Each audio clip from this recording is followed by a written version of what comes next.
आप सभी को नमस्कार। आज मैं आप सभी के समक्ष श्री राम के 14 वर्ष के वनवास के बारे में जानकारी लेकर आई हूँ कि 99% लोग नहीं जानते कि श्री राम ने वनवास के 14 वर्ष इन जगहों पर गुजारे थे। तो श्रवण करते हैं। भगवान श्री राम को 14 वर्ष का वनवास हुआ। इस वनवास काल में श्री राम ने कई ऋषि मुनियों से शिक्षा और विद्या प्राप्त की। भारत के आदिवासी, वनवासी और तमाम तरह के भारतीय समाज को संगठित कर उन्हें धर्म के मार्ग पर चलने के लिए प्रेरित किए। संपूर्ण भारत को उन्होंने एक ही विचारधारा के सूत्र में बांधे, लेकिन इस दौरान उनके साथ कुछ ऐसा भी घटा जिसने उनके जीवन को बदल कर रख दिया।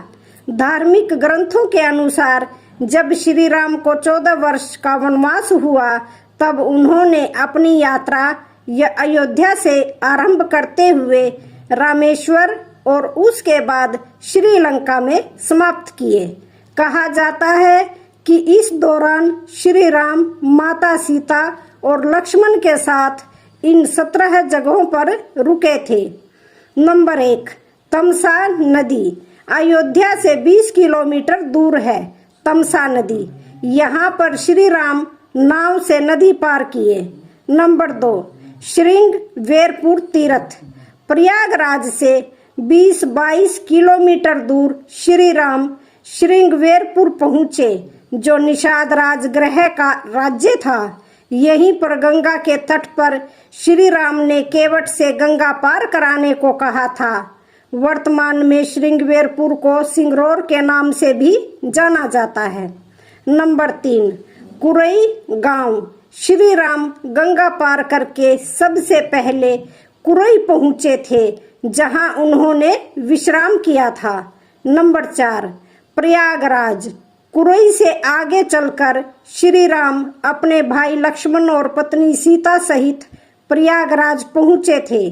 नंबर 5, चित्रकूट श्री राम ने प्रयाग संगम के समीप यमुना नदी को पार किया और फिर पहुंच गए चित्रकूट। चित्रकूट वह स्थान है जहां राम को मनाने के लिए भरत अपनी सेना के साथ पहुंचे थे और भरत यहां से श्री राम की चरण पादुका लेकर अयोध्या गए थे। नंबर 6, सतना चित्रकूट के पास ही सतना, जो कि मध्य प्रदेश में है, वहां पर अत्रि ऋषि का आश्रम था। हालांकि अनुसुईया पति महर्षि अत्रि चित्रकूट के तपोवन में रहते थे, लेकिन सतना में रामवन नामक स्थान पर भी श्री राम रुके थे, जहां अत्रि ऋषि का एक और आश्रम था। नंबर 7, दंडकारण्य चित्रकूट से निकलकर श्री राम घने वन में पहुंच गए। असल में यही था उनका वनवास। इस वन को उस काल में दंडकारण्य कहा जाता था। मध्य प्रदेश, छत्तीसगढ़ और महाराष्ट्र के कुछ क्षेत्रों को मिलाकर दंडकारण्य था।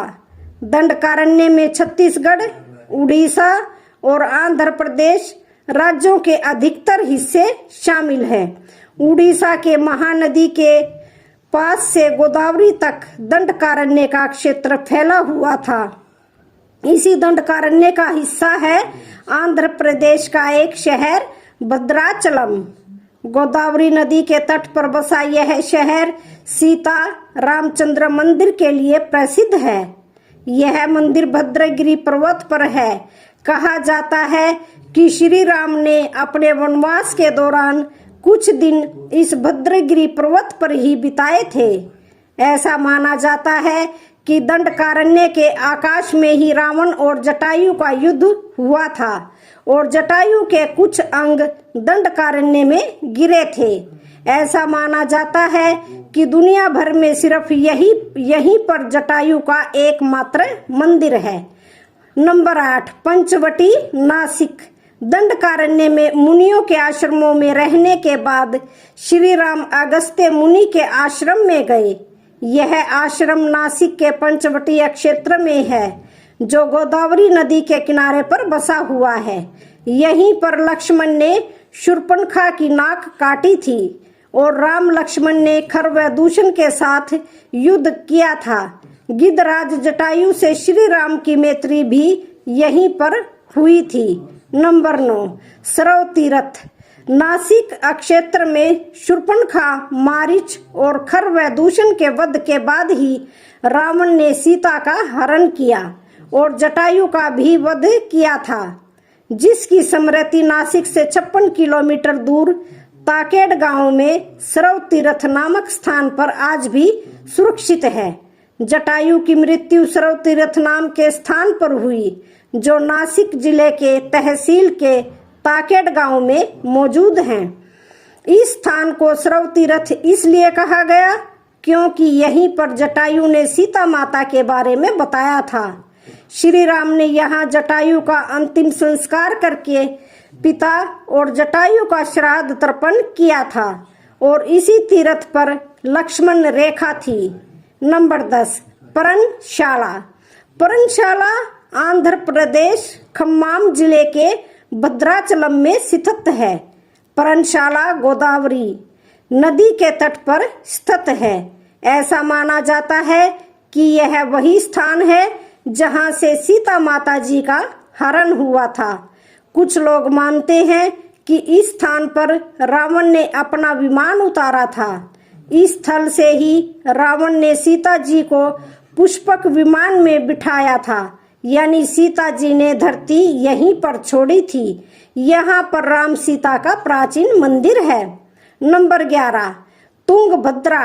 सरव तीर्थ और पर्णशाला के बाद राम लक्ष्मण सीता की खोज में तुंगभद्रा तथा कावेरी नदियों के क्षेत्र में पहुंच गए। तुंगभद्रा और कावेरी नदी क्षेत्रों के अनेक स्थलों पर वे माता सीता की खोज में गए। नंबर 12, शबरी का आश्रम। तुंगभद्रा और कावेरी नदी को पार करते हुए राम और लक्ष्मण चले सीता की खोज में। जटायु और कंबद से मिलने के पश्चात हुए ऋषिमुख पर्वत पहुंचे। रास्ते में वे पंपा नदी के पास शबरी आश्रम में भी गए, जो आज केरल में स्थित है। पंपा तुंगभद्रा नदी का पुराना नाम है। इसी नदी के किनारे हम्पी बसा हुआ है। केरल का प्रसिद्ध सबरीमल्ले मंदिर तीर्थ इसी नदी के तट पर स्थित है। नंबर 13, ऋषिमुख पर्वत। मल्ले पर्वत और चंदन वनों को पार करते हुए वे ऋषिमुख पर्वत की ओर चल पड़े। यहाँ उन्होंने हनुमान और सुग्रीव से भेंट की, माता सीता के आभूषणों को देखा और श्री राम ने बाली का वध किया। पास की पहाड़ी को मतंग पर्वत माना जाता है। इसी पर्वत पर मतंग ऋषि का आश्रम था, जो हनुमान जी के गुरु थे। नंबर 14, कोड़ी करई। हनुमान और सुग्रीव से मिलने के बाद श्री राम ने वानर सेना का गठन किया और लंका की ओर चल पड़े। तमिलनाडु के एक लंबी तट रेखा है, जो लगभग 1000 किलोमीटर तक फैला हुआ है।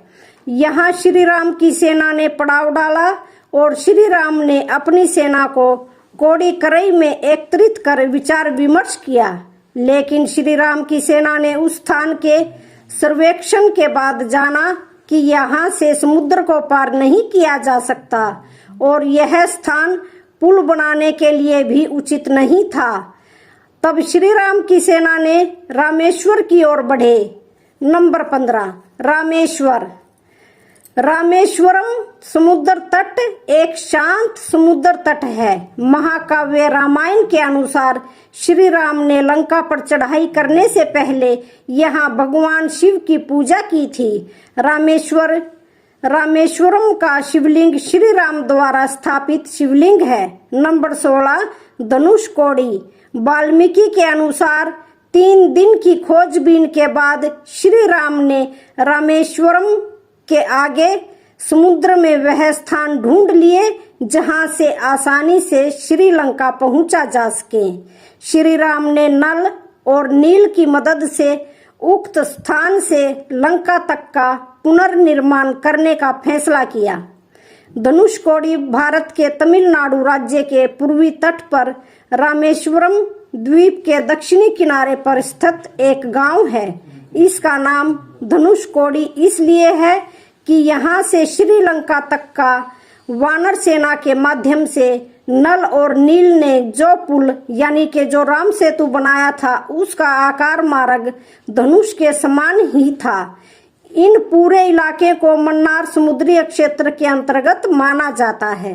धनुषकोडी ही भारत और श्रीलंका के बीच एकमात्र स्थलीय सीमा है जहां समुद्र की गहराई इतनी है कि जिसमें कहीं भी भूमि नजर नहीं आती है, कहीं भूमि नजर आती है। नंबर 17, नुआरा एलिया पर्वत श्रृंखला। ग्रंथों के अनुसार श्रीलंका के मध्य में रावण का महल था।